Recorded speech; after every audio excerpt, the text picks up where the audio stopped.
សេចក្តីជូនដំណឹងស្តីពីកាតព្វកិច្ចអនុវត្តរបបស្វ័យប្រកាសអធិការកិច្ចការងារតាមប្រព័ន្ធស្វ័យប្រវត្តិកម្មក្នុងខែធ្នូឆ្នាំ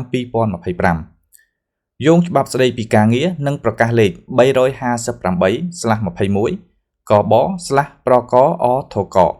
ចុះថ្ងៃទី 30 ខែធ្នូឆ្នាំ 2021 ស្តីពីការដាក់ឲ្យដំណើរការរបបស្វ័យប្រកាសអធិការកិច្ចការងារនិងការធ្វើអធិការកិច្ចការងារតាមប្រព័ន្ធស្វ័យប្រវត្តិកម្មក្រសួងការងារនិងបណ្ដុះបណ្ដាលវិជ្ជាជីវៈសូមជម្រាបជូនម្ចាស់ឬនាយកសហគ្រាស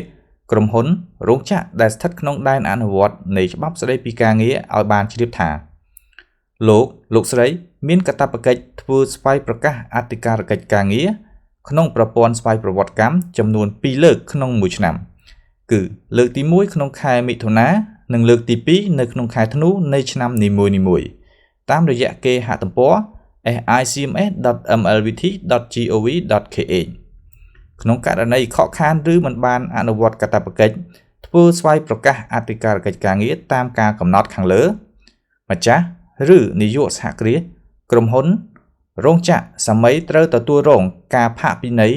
និងចំណាត់ការពីអធិការការងារស្របតាមច្បាប់ជាធរមានក្រសួងការងារនិងបណ្ដុះបណ្ដាលវិជ្ជាជីវៈសង្ឃឹមយ៉ាងមុតមាំថាម្ចាស់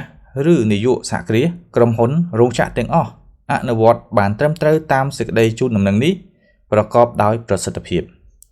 ថ្ងៃសុក្រ8កើតខែមិគសិឆ្នាំម្សាញ់សព្វស័កពុទ្ធសករាជ2569រាជធានីភ្នំពេញថ្ងៃទី28ខែវិច្ឆិកាឆ្នាំ2025រដ្ឋមន្ត្រីហេងសួរ